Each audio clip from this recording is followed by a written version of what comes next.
राष्ट्र राज्य की संकल्पना पर आयोजित इस 2 दिवसीय संगोष्ठी कार्यशाला के इस सत्र के अध्यक्ष और हम सबों के अग्रज की भूमिका में रहने वाले प्रोफेसर प्रकाश नारायण जी, बिहार लोक सेवा आयोग के सदस्य, मीडिया के विद्वान और जिनके साथ रहकर हम लोगों ने ये वैचारिक कलाबाजियां सीखी हैं, ऐसे अरुण भगत जी, मैं देख रहा हूँ दिल्ली विश्वविद्यालय के विभिन्न महाविद्यालयों के प्राध्यापक बैठे हुए हैं। अपनी पढ़ाई और अपनी नौकरी जहाँ से शुरू हुई वहाँ से भी लोग हैं। हम नाम चंदन जी हैं, दिल्ली विश्वविद्यालय के विभिन्न महाविद्यालयों के प्राध्यापक, शोधार्थी और यहाँ का विद्यार्थी समुदाय, सबको मेरा प्रणाम। मैं नंद कुमार जी को सुन रहा था, उसके बाद अरुण जी को भी सुन रहा था। जब की नोट एड्रेस की बात आती है तो की नोट एड्रेस लगभग छर्रे की तरह होता है कि जब चलता है तो कई बिंदु घेर कर चलता है और कई बिंदु और निकल कर आते हैं, और उन बिंदुओं में से जिसे जो पकड़ना है वो पकड़ ले। वहाँ साइंस की बात हो रही थी, वहाँ केमिस्ट्री, फिजिक्स, क्वांटम फिजिक्स की भी बात उठी, वहाँ ह्यूमैनिटी, सोशल साइंसेज और लिटरेचर, वहाँ वेद, वेदांग, पुराण, सबकी बात उठी। उसमें से कुछ बिंदु मैंने पकड़ लिए। अभी राष्ट्र के बहाने पंडित दीनदयाल उपाध्याय जी पर बातचीत हुई। अपना काम पूर्वोत्तर में चलता है। पूर्वोत्तर में अगर आप असम जाएं तो मैं अक्सर एक कहानी सुनाता हूं बच्चों को कि अब असम शुरू होता है श्री रामपुर से और ख़त्म होता है नारायणपुर पे। तो वहाँ एक गांव है लेटे के पुखरी, उस गांव में हम लोग गए। तो गांव में जो एक घर में चला गया मैं, वो बच्चा मुझे घर दिखाने लगा। तो घर दिखाते दिखाते वो मुझे कोने में ले गया और कहा कि ये जो खाट है ये 300 साल पुरानी है। मैंने कहा ये तो पुरानी उतनी दिख नहीं रही है यार, ये जो खाट है, ये जो पाया, ये तो 2-4 साल का। हाँ हाँ 2-4 साल। हमें ये बुनावट ये भी नई लग रही है। कहा कि हाँ ये भी 4-5 साल। फिर ऐसे ऐसे करके पूरी खाट के विभिन्न अंग प्रत्यंगों पर मैं पूछता गया। वो कहता गया सब 10 साल से पुराना कुछ निकला नहीं। फिर मैंने कहा कि भाई इसमें 300 साल पुराना क्या है? तो कहा कि ये जो पाया एक चांदी का तार था। कहा कि ये जो बांध कर रखा हुआ है वो 300 साल पुराना है।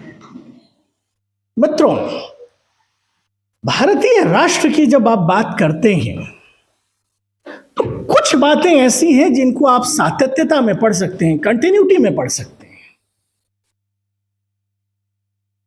सब कुछ 5000 साल पुराना नहीं है और सब कुछ गुडी गुडी नहीं है। एक बौद्धिक क्रिटिकल माइंड, एक तो होता है कि आप अध्यात्म प्रवचन करें, और दूसरा होता है आप क्रिटिकल माइंड से चीजों को पढ़ें। और वो क्रिटिकल माइंड भारतीय राष्ट्र को नेशन के विजाविज, नेशन स्टेट की अवधारणा के विजाविज पढ़ने के कुछ तर्क मुहैया कराते हैं क्या? ये आइडिया ऑफ नेशन क्या है? ये नेशन का नोशन क्या है? राष्ट्र की अवधारणा क्या है। जो बातें निकल कर आ रही थी और जिन पर बातचीत हो रही थी, मैं उसके कुछ बिंदुओं को मैंने पढ़ने की कोशिश की है और वो मैं आपके सामने रखूंगा, उतना ही रखूंगा जिससे आपकी बौद्धिक अपच न हो।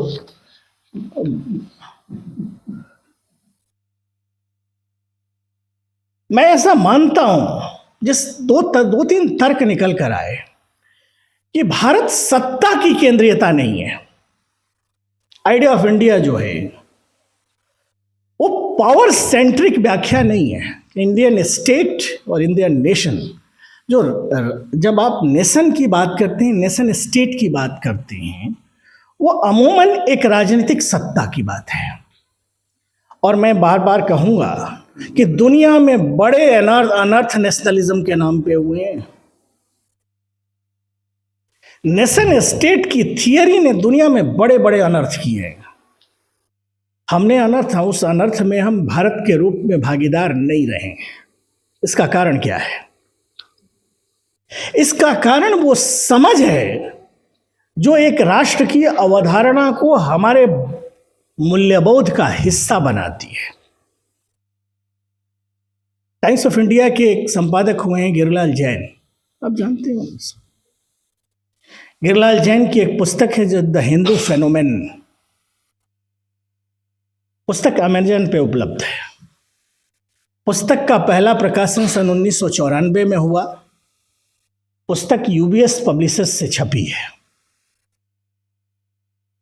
पुस्तक में 6 अध्याय हैं और अगर अपेंडिक्स को जोड़ दें तो कुल 165 पेज की पृष्ठ की पुस्तक है। इस पुस्तक को आपको पढ़ना चाहिए, आपने पढ़ा होगा। इसका पहला अध्याय है द सिविलाइजेशनल प्रोस्पेक्टिव। आप लोग विद्वान लोग हैं। एक तर्क चलाया गया कि भारत को एक सभ्यता के रूप में आप पढ़ सकते हैं। ये नेशन नहीं है, ये स्टेट नहीं है। भारत को एक सिविलाइजेशनल मोड में पढ़ा जा सकता है, एक जीवंत सभ्यता। उसी को सातत्यता कहते हैं। उसी को वो बच्चा कह रहा था कि ये 300 साल पुरानी है। हम सभी एक ही समय में विभिन्न भूमिकाओं में, जिसे आप मीडिएवल माइंडसेट कहें, मॉडर्न माइंडसेट कहें और रिलीजियस माइंडसेट कहें, सब एक ही समय में होते हैं। और यह सिविलाइजेशनल, यह सभ्यता मूलक विमर्श, यह सभ्यता मूलक भाव भारत होने का भाव है। स्वामी विवेकानंद, विनायक दामोदर सावरकर, लोकमान्य बाल गंगाधर तिलक, टैगोर, महात्मा गांधी, आनंद कैंटिस मुथु कुमार स्वामी, जिनका नाम बार बार लिया गया, सभी भारत को एक सभ्यता के रूप में पढ़ने का तर्क उपलब्ध कराते हैं। इस सभ्यता को हम समझे कैसे? हम कैसे समझें कि क्या है? अब पढ़े लिखे लोगों के बीच बोलने में थोड़ा सा संकोच भी होता है। आप जानते होंगे, एक सज्जन है बेनेडिक्ट एंडरसन। वो कैम्ब्रिज कॉर्नेल में पढ़े और 2015 में उनका देहांत हुआ। उनकी एक पुस्तक है इमेजिन्ड कम्युनिटीज। 1983 में उसका पहला संस्करण वार्सो लंदन से आया। पुस्तक के 11 अध्याय हैं, जिसमें वे कल्चरल रूट्स, सांस्कृतिक मूल्यों, ऑफिशियल नेशनलिज्म, शब्द याद कीजिएगा। जब आप सत्ता केंद्रीयता में राष्ट्र को पढ़ेंगे तो हर सत्ता के अपने राष्ट्रवाद होते हैं और कुछ उस राष्ट्रवाद के एनिमी वो सत्ता चिन्हित करती है। वो हर समय में होता है। ऑफिशियल नेशनलिज्म, स्मृति यानी मेमोरी एंड फॉरगेटिंग जैसे विषयों पर उसमें विचार है। एंडरसन की मान्यता है कि राष्ट्र एक भौगोलिक राजनीतिक इकाई हो या न हो, एक सांस्कृतिक इकाई जरूर है। अब उसमें बड़ा एक रोचक तर्क है जो कि भारतीय राष्ट्र की व्याख्या करने में हमें एक टूल देता है, और वह यह है कि आप किसी राष्ट्र को इस रूप में समझ सकते हैं कि उसे कैसे जिया गया है, उसे कैसे बरता गया है।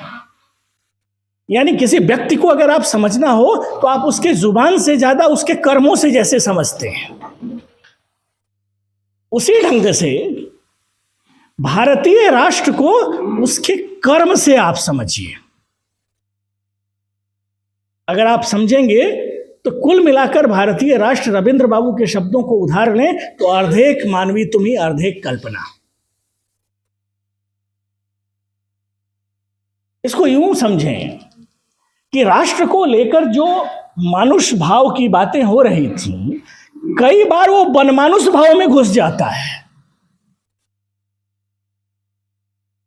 और यही सत्ता की भूमिका होती है। सत्ता राष्ट्र के मानुष भाव को बनमानुष भाव में बदल देती है। मित्रों, जब आप भारतीय राष्ट्र को समझें तो एक शब्द इन्होंने इस्तेमाल किया, बड़ा अच्छा शब्द था, सहभागिता का भाव, पार्टिसिपेटरी मोड। इंडियन स्टेट यानी भारतीय राष्ट्र एक पार्टिसिपेटरी मोड का राष्ट्र है, और इसमें यह राजनीतिक से ज्यादा अपने भावबोध में सांस्कृतिक है। यह सत्ता की केंद्रीयता में बना हुआ राष्ट्र नहीं है, यह समाज की केंद्रीयता में बना हुआ राष्ट्र है। इस समाज केंद्रीयता को कैसे संभव किया गया है, इस पर मैं कुछ बिंदु आपके सामने प्रस्तावित करते हुए आगे बढ़ूंगा। देखिए साहब, दीनदयाल जी की का तो उल्लेख आया, और दीनदयाल जी हम लोगों के जैसे पोथी हैं। तो दीनदयाल जी का उनकी पुस्तक है एकात्म मानव दर्शन, ये सुरुचि प्रकाशन से छपी है। इसके पृष्ठ 34 पर उनका एक कथन है कि राष्ट्र का अस्तित्व उसके नागरिकों के जीवन का ध्येयभूत आधार है। जब एक मानव समुदाय के समक्ष एक व्रत, विचार और आदर्श रहता है और वह देश को यानी भूमि को मातृभाव से देखता है तो राष्ट्र है। अब ये प्रश्न खड़ा होता है कि वह ध्येय, वह विचार क्या है। मैं, चूंकि मेरी रोजी रोटी हिंदी से चलती है, मैं हिंदी का मास्टर हूं, तो थोड़ा बहुत जब भी आप किसी अवधारणा की प्रस्तुति करते हैं तो अपने ओरिजिनल व्यवसाय में घुस जाते हैं। आपको 11वीं शताब्दी से लेकर और 18वीं शताब्दी का कालखंड याद कीजिए। आपको कुछ चीजें मिलेंगी। अकबर शहंशाह है, तुलसीदास को बुलावा आता है, हम चाकर रघुवीर के पटो लिखे दरबार, तुलसी अब का होंगे नर के मनसबदार। भगवान के नौकर हैं, हम सत्ता में नहीं जाएंगे। कुंभन दास को बुलावा आता है, कुंभन दास ने कहा जिनके मुख देखत दुख उपजत, तिनको करनी पड़ी सलाम, संतन को कहा सीकरी से कहा।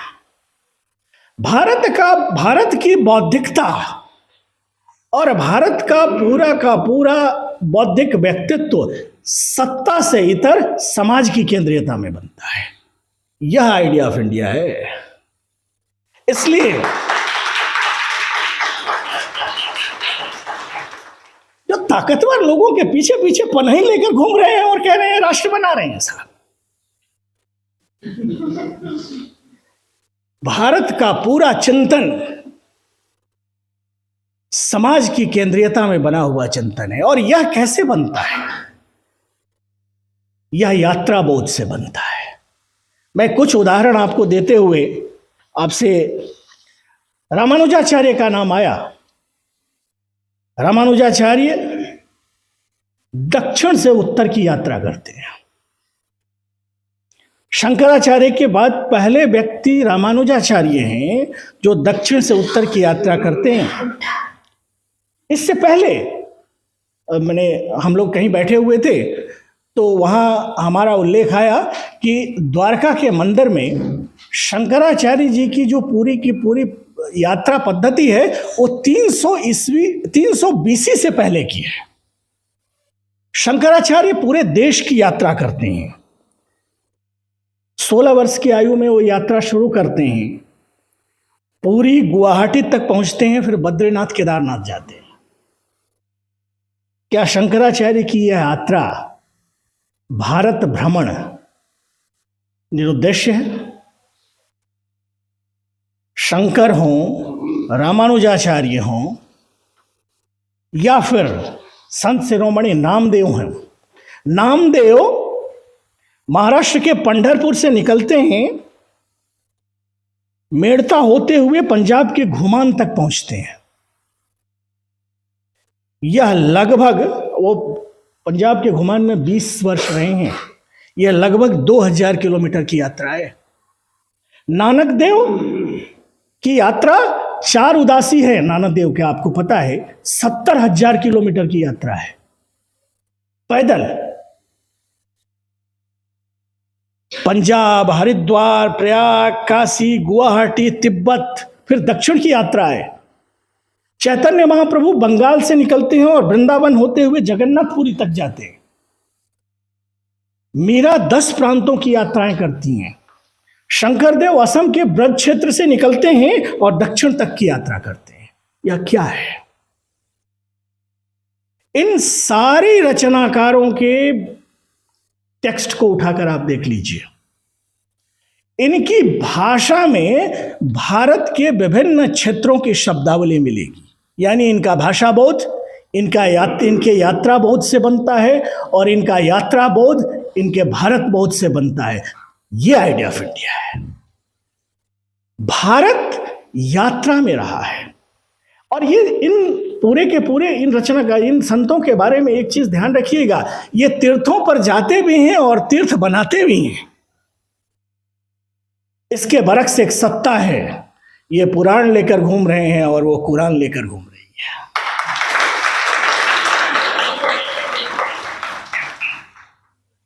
उसके पास ताकत है और इसके पास सहभागिता है। ताकत के खेल में रहने वाले लोग नेशन बनाते हैं और सहभागिता के खेल में रहने वाले लोग राष्ट्र बनाते हैं। मित्रों, अगर आप देखें तो एक प्रसंग आता है और वो प्रसंग है महाभारत का। महाभारत के उस प्रसंग की छोटी सी व्याख्या करते हुए, न राज्यम न राजा आसीत न दंडो न च दांडिकः धर्मणैव प्रज्ञा सर्वा रक्षन्ति स्म परस्परम। यह महाभारत के शांति पर्व का श्लोक है। इसमें कहा गया है, हे राजन, शाकद्वीप के मंक, मशक, मानस, मदंग नामक जनपद में न कोई राजा है, न दंड है, न दंड देने वाला है। वहाँ के लोग धर्म के ज्ञाता हैं और स्वधर्म के पालन के प्रभाव से ही एक दूसरे की रक्षा करते हैं। मित्रों, एक देश के रूप में हमारा एक भावबोध बराबर बना रहा है और उस भावबोध को सत्ताओं ने नहीं बनाया है। मैं बार बार कह रहा हूं, उस भावबोध को राजनीतिक शक्ति ने नहीं बनाया है। उस भावबोध को बंदूक और तलवार ने नहीं बनाया है। उस भावबोध को धर्म ने, शास्त्र ने, भाषा ने, कला ने, प्रदर्शनकारी कलाओं ने उस भावबोध को बनाया है। यह राष्ट्र भारत की सातत्यता का राष्ट्र है और अगर भारत को समझना है तो उसकी कलाओं में समझना होगा। मैं संगीत नाटक एकेडमी के अभी पुरस्कार चल रहे थे, मैं बैठा हुआ था। मैंने कहा, एक सत्रिय नृत्य होता है असम में। असम में सत्रिय नृत्य 500 वर्षों का लाइव ट्रेडिशन है। कभी वो बंद नहीं हुआ, किसी राजनीतिक ताकत से नहीं, वो सिर्फ भारतीय समाज ने चलाया है। भारतीय समाज को अगर समझना हो तो उसकी सहभागिता में समझना होगा। और यही डार्विन, वो कहते हैं survival of the fittest can survive, योग्यतम की उत्तरजीविता होगी। हम कहते हैं कि नहीं, शांतिराप शांतिरोषधय शांतिर्वनस्पतय क्षमा शांतिरेधि सर्व शांति शांति ओम शांति। वो कहते हैं कि जो सभ्यता के दौड़ में ऊंची गर्दन वाले जिराफ और छोटी गर्दन वाले जिराफ दोनों थे, छोटी गर्दन वाले जिराफ खत्म हो गए, ऊंची गर्दन वाले जिराफ बचे रहे। हम कहते हैं कि ना, चींटी का भी देश है, उसके लिए भी जीवन है, और उसी जीवन में, उसी पर्यावरण में भारतीय राष्ट्र विकसित होता है। मेरे आपसे आग्रह है कि जब आप भारतीय राष्ट्र को पढ़ें तो तीर्थों में पढ़ें, ज्ञान के घोषित केंद्रों में न पढ़ें। इन दिनों हमारे एक बहुत अच्छे दोस्त हैं जैसा दीपक, उनको हम लोग सुनते रहते हैं। बड़ी अच्छी बात उसने कहा कि इंडियन माइंड को डिकोलोनाइज करना होगा। भारतीय मन जो है, उस मन की पूरी व्याख्या औपनिवेशिक व्याख्या है। अगर आप टूल्स उनके लेंगे तो समाधान भी उन्हीं के होंगे। आप स्टेट की, भारतीय इंडियन नेशन की व्याख्या करेंगे तो नेशन के टूल भी उन्हीं के होंगे। कई बार क्या होता है कि जब आप प्रश्न निश्चित कर लेते हैं तो उत्तर स्वयं निश्चित हो जाते हैं। और इस मामले में जिनसे कई बार असहमति व्यक्त करते हैं, इस देश के जो इंटेलेक्चुअल आइकॉन रहे, जिनका विश्वविद्यालय पर जिनका कब्जा रहा है, उनसे सीखने की बात है। मार्क्सिस्ट, जिन्हें हम प्यार घृणा में याद करते रहते हैं, उन सभी लोगों ने पहले अपने निष्कर्ष निश्चित कर दिए, फिर टूल बनाए। जैसे ही आप कहते हैं राष्ट्र विजाविज नेशन, तो यानी उनके टूल को आप स्वीकृति दे रहे हैं।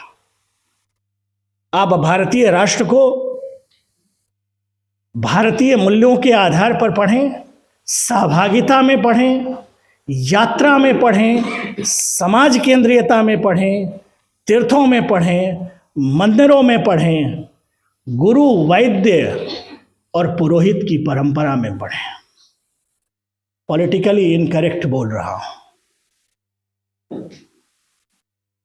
जो 47 के बाद का, अभी मैं कह रहा था नंद कुमार जी से, 47 के बाद के विश्वविद्यालयों का तंत्र रहा, उसने अपने घृणा के कुछ चिन्ह निश्चित किए और उस घृणा के चिन्हों को की बौद्धिक कुटाई करके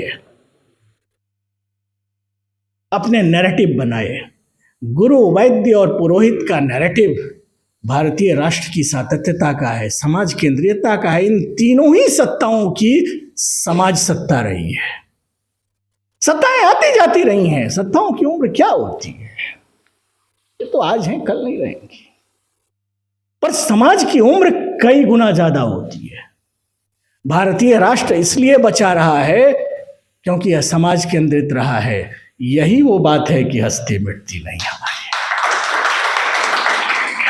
वो दुनिया में जहां भी गए, हमारे देखते देखते एक देश है सीरिया, उसको उन्होंने नष्ट कर दिया। वो दुनिया में जहां भी गए, उन्होंने, जहां लोग सेमेटिक लोग गए, वहां उन्होंने उसको नष्ट कर दिया। पर यही एक देश है जो अपनी सातत्यता में बचा रहा है। इसका कारण यहाँ के मंदिर हैं, यहाँ के पुरोहित हैं, यहाँ के वैद्य हैं। सत्ता केंद्रीयता नहीं है, समाज केंद्रीयता है। आज इतना ही, विद्वान लोग आ गए हैं। बहुत बहुत धन्यवाद।